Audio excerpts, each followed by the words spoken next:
کربلا میں تو 3 دن پانی بند رہا ہے، حضرت عثمان غنی پہ 40 دن پانی بند رہا ہے، 40 دن۔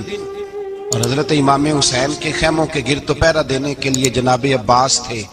اور میں تاریخ کے سارے معتبر حوالے عرض کر سکتا ہوں کہ جب حضرت عثمان غنی کو خطرہ ہوا تو مولا علی شیر خدا نے امام حسن اور حسین کو تلواریں پکڑائیں اور فرمایا دروازے کے آگے کھڑے ہو جاؤ، کوئی بدبخت تمہارے خالو عثمان غنی کے دروازے تک جانے نہ پائے۔ اور اس دروازے سے پھر گیا بھی کوئی نہیں، اس لیے کہ وہاں حسنین کریمین کا پہرا تھا۔ جو گیا بے ایمان تو پیچھے سے چڑھ کر کے گیا۔ حضرت عثمان غنی لاکھوں مربع میل کا حکمران، جہاں جس کے پاس چند ووٹ ہوں وہ دندناتا پھرتا ہے، جس کے پاس 4 باڈی گارڈ ہوں اس کی بات وہ کرتا ہے تو ہوا میں۔ حضرت عثمان غنی کے پاس ہزاروں کی فوج ہے، چند 100 لوگوں نے آپ کے گھر کو گھیر لیا، شہید کرنا چاہتے ہیں۔ جناب عثمان غنی رضی اللہ تعالیٰ عنہ کے پاس حضرت علی رضی اللہ تعالیٰ عنہ، کئی اور لوگ گئے۔ کہا عثمان 3 باتیں ہیں، یا تو ہمیں اجازت دو، یا تو تم تھوڑی دیر کے لیے خلافت چھوڑ دو، حکومت چھوڑ دو، چند دنوں کے لیے کسی اور کو امیر بناؤ۔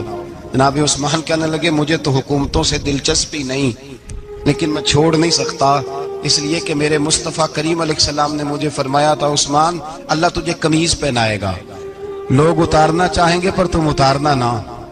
فرمایا میں سمجھ گیا ہوں، اس سے مراد یہی ہے، میں نہیں چھوڑتا۔ کہا عثمان پھر اس طرح کریں، ہمیں اجازت دیں، یہ چند 100 لوگ ہیں، ہماری تلواریں چند منٹ میں فیصلہ کر دیں گی۔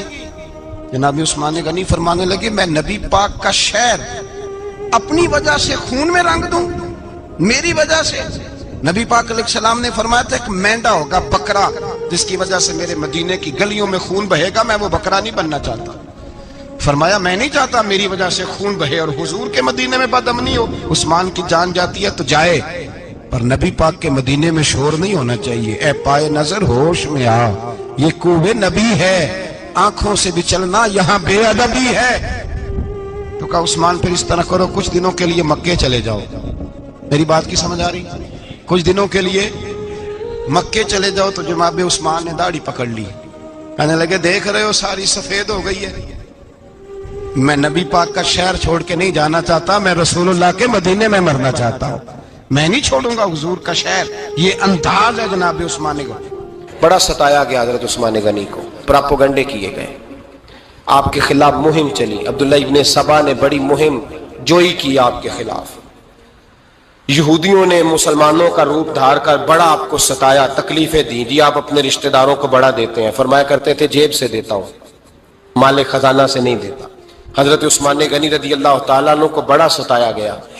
یہ وہ واحد ہستی ہے حضرت عثمان غنی، انہوں نے شہادت قبول کر لی لیکن تلوار نہیں چلنے دی، لوگوں کو ایک دوسرے کے گلے نہیں کاٹنے دی۔ وہ شخصیت ہے حضرت عثمان غنی کی، لیکن بڑا ستایا گیا، بڑا پراپوگنڈا۔ مجھے بتائیے اس کے بارے میں اللہ قرآن کی آیتیں نازل کر دے، اور جس کے بارے میں مصطفیٰ کریم ایک بار نہیں تین بار جنت کی بشارت عطا کر دے، کوئی بندہ ہمیں تاریخ بتائے، حوالے دے، کہانیاں سنائے، تو ہم اس کی کہانیاں دیکھیں گے یا نبی پاک کا فرمان دیکھیں گے؟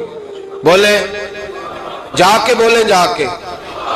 کسی کہانی پر کبھی بھی کان، بس ایک حدیث میں نے بڑی دفعہ سنائی ہے، پھر سناتا ہوں، ترمذی میں ہے، نبی پاک جنازگاہ تک گئے جنازہ پڑھنے، یا رسول اللہ فلاں آدمی انتقال کر گیا، جنازگاہ تک تشریف لے گئے جنازہ پڑھانے، لیکن جنازگاہ تک پہنچ کر محبوب نے فرمایا اس کا جنازہ نہیں پڑھانا۔ یا رسول اللہ کیوں؟ فرمایا اس لیے کہ یہ عثمان غنی سے بغض رکھتا تھا۔ نبی پاک سید عالم صلی اللہ تعالی علیہ وآلہ وسلم نے خود اپنی زبان مبارکہ سے، ترمذی شریف میں حدیث موجود ہے کہ نبی پاک صلی اللہ علیہ وسلم احد پر گئے تو احد کانپنے لگا، تو حضور نے فرمایا احد ٹھہر جا، تیرے اوپر ایک نبی، ایک صدیق اور 2 شہید موجود ہیں۔ تو وہ 2 شہید کون تھے؟ ایک حضرت عمر فاروق، ایک حضرت عثمان غنی رضی اللہ تعالی۔ خود حضور نے فرمایا حضرت عثمان غنی کی جو نانی ہے نا، یہ نبی پاک کی سگی پھپھی ہیں۔ حضرت عثمان غنی رضی اللہ تعالیٰ عنہ کی جو نانی ہیں وہ حضور کی سگی پھپھی ہیں۔ یہ 4تھی 5ویں نسل میں جا کے اللہ کے رسول صلی اللہ علیہ وسلم کا خاندان ہی بنتا ہے۔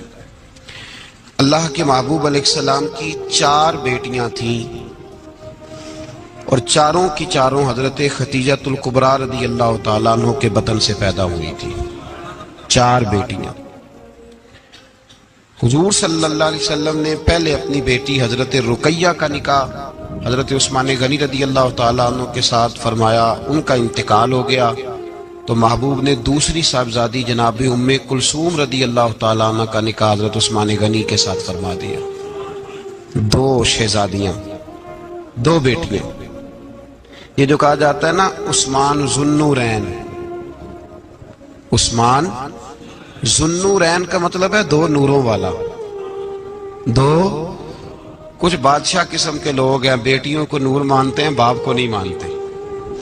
نبی پاک کی دونوں بیٹیوں کو نور مانتے ہیں، لیکن ان کے والد نبی پاک صلی اللہ علیہ وسلم کے بارے میں باتیں گول کر جاتے ہیں. 2 بیٹیاں نکاح میں آئیں تو کیا لقب ہوا؟ عثمان. اور مزے کی بات یہ ہے کہ حضرت عثمان کو ذوالنورین مولا علی شیر خدا کہا کرتے تھے. حضرت علی کہا کرتے تھے عثمان تو ذوالنورین ہے، 2 نوروں والا. بریلی کے امام فرمانے لگے تیری نسل پاک میں ہے بچہ بچہ نور کا، تو ہے نے نور تیرا سب گھرانہ نور کا. اور کہنے لگے نور کی سرکار سے پایا 2 شالہ نور کا، نور کی سرکار سے پایا 2 شالہ نور کا، ہو مبارک تجھ کو ذوالنورین جوڑا نور کا. مبارک دے رہے ہیں دوسری شادی پر، کہتے ہیں ہو مبارک تجھ کو ذوالنورین جوڑا نور کا. تو حضرت عثمان غنی رضی اللہ تعالیٰ عنہ 4 5ویں مسلمان ہیں. حضرت ابوبکر صدیق رضی اللہ تعالیٰ عنہ تاجر تھے، تاجروں سے ان کی دوستی تھی. حضرت عثمان غنی بھی تاجر تھے، تو جناب سیدنا ابوبکر صدیق نے انہیں تبلیغ کی تو وہ مسلمان ہو گئے. جب کلمہ پڑھا تو چچا نے باندھ دیا گھر کے اندر، کئی دن باندھے رکھا، کہنے لگا دین چھوڑنا پڑے گا. تو آپ نے فرمایا وہ تو جگہ ہی ایسی ہے جو ایک دفعہ گیا ہے دوبارہ چھوڑ سکتا ہی نہیں، ہو ہی نہیں سکتا. حضرت عثمان غنی سابقون الاولون میں سے ہیں، ابتدائی لوگوں میں سے. ان کی زندگی کے بڑے حسین واقعات ہیں، آپ جانتے ہیں. میں 2-3 باتیں صرف ان کی حوالے سے عرض کروں گا. ہر آدمی میں ہر صلاحیت ہوتی ہے، لیکن کچھ چیزوں کا غلبہ ہوتا ہے، کچھ چیزوں کا غلبہ ہوتا ہے. حضرت عثمان غنی میں 2-3 چیزوں کا بڑا غلبہ تھا. سخی تھے تو دریا سے بھی زیادہ سخاوت فرماتے تھے. مالاں والے سخی نہیں ہوندے تے سخیاں کل مال نہیں ہوندا. ایتھے اوتھے دومی جہانی سخی کنگال نہیں ہوندا. حضرت عثمان غنی رضی اللہ تعالیٰ عنہ بہت بڑے سخی تھے، اتنے بڑے تھے کہ غنی کہہ دیا اللہ کے رسول نے. عثمان غنی تھے، ہر وقت ہی سخاوت، ہر وقت ہی سخاوت. اللہ کے رسول صلی اللہ تعالیٰ علیہ وسلم نماز پڑھ کے نکلے، جنت البقیع والی جگہ حضور کو پسند آ گئی.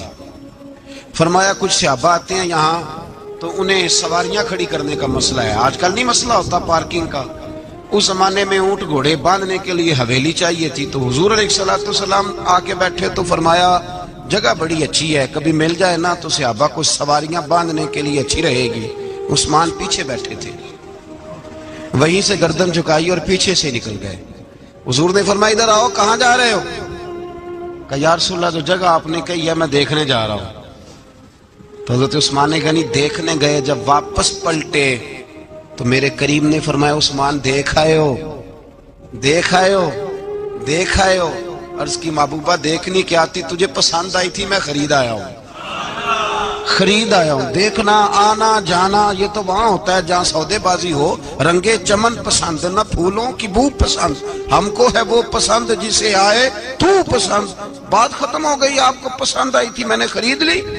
میرے رسول پاک صلی اللہ علیہ وسلم کے ساتھ پتہ نہیں لوگ کہاں بیٹھ کے دین پڑھتے ہیں، اختلاف ثابت کرتے ہیں.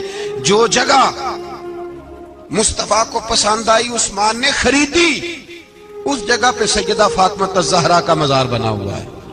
اس جگہ بی بی پاک کا مزار ہے جو حضرت سیدنا عثمان غنی کی خریدی ہوئی ہے. اس کا مطلب ہے یہ جگہ مصطفیٰ کا بھی پسندیدہ ہے، اہل بیت کی بھی پسندیدہ ہے. حضرت عثمان غنی کا مزاج ہے.